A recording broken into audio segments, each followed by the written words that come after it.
Dokter Gigi Channel, gigi berlubang merupakan masalah umum yang sering dialami oleh banyak orang. Nah, meskipun terlihat sepele, lubang pada gigi ini bisa menjadi sumber rasa sakit yang hebat dan tentunya sangat mengganggu aktivitas kita sehari-hari dan kesehatan secara keseluruhan. Namun sahabat Dokter Gigi Channel, sebenarnya apa sih yang menyebabkan gigi berlubang ini? Yang pertama penyebabnya yaitu plak dan bakteri. Nah, plak ini merupakan lapisan lengket yang terbentuk di permukaan gigi dari sisa makanan dan minuman yang tidak dibersihkan dengan benar. Bakteri dalam plak ini akan memakan sisa-sisa makanan dan menghasilkan asam sebagai produk sampingannya. Asam inilah yang kemudian akan mengikis permukaan email atau enamel dari gigi kita, permukaan yang paling luar, dan kemudian menyebabkan lubang kecil yang disebut dengan karies. Nah, kalau misalnya dibiarkan tidak dirawat, maka lubang yang awalnya cuman kecil di email itu bisa berlanjut ke dentin, lapisan berikutnya, ataupun bahkan pulpa. Yang kedua yaitu konsumsi makanan dan minuman berkarbohidrat tinggi seperti gula dan tepung ya. Ini cenderung meningkatkan produksi asam oleh bakteri dalam mulut. Misalnya lagi minuman bersoda, permen, kue, dan cemilan-cemilan manis lainnya ini sering menjadi penyebab utama dari gigi berlubang karena gula dalam makanan tersebut memberikan sumber energi yang baik bagi bakteri. Ya, penyebab yang tidak kalah pentingnya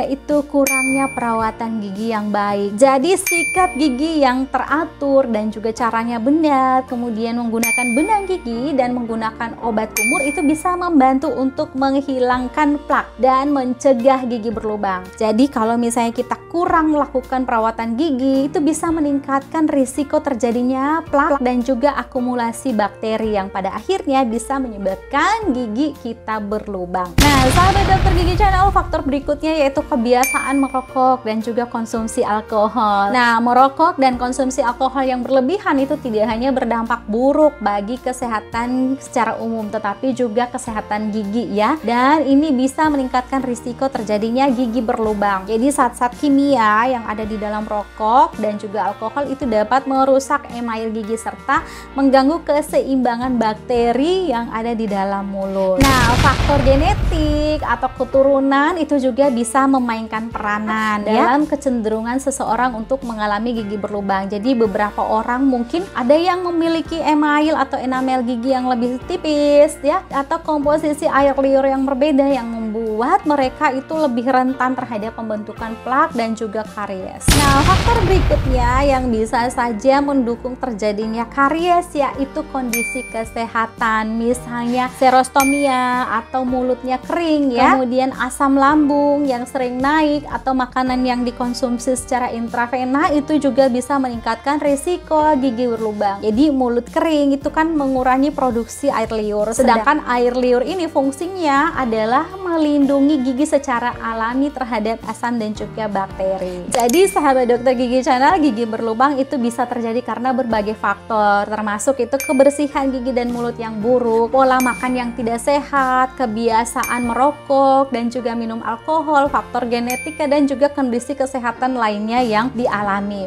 Jadi penting untuk memperhatikan perawatan gigi yang baik dan juga mengaplikasikan gaya hidup sehat sehari-hari untuk mencegah terjadinya masalah gigi berlubang dan mempertahankan kesehatan mulut yang optimal. Dan perlu juga untuk rutin berkonsultasi dengan dokter gigi. Ini sangat dianjurkan ya untuk pemeriksaan dan perawatan yang tepat lebih dini diatasi kalau ada masalah gigi. Oke deh sahabat Dokter Gigi Channel, terima kasih udah menonton video ini sampai selesai dan mohon dukungannya dengan subscribe, like, dan juga share ke kerabat Anda untuk menyebarkan informasi seputar kesehatan gigi dan mulut sehingga makin banyak yang sadar untuk menjaga kebersihan gigi dan mulutnya. Saya Dokter Gigi Juliatri, terima kasih, sampai jumpa, bye-bye.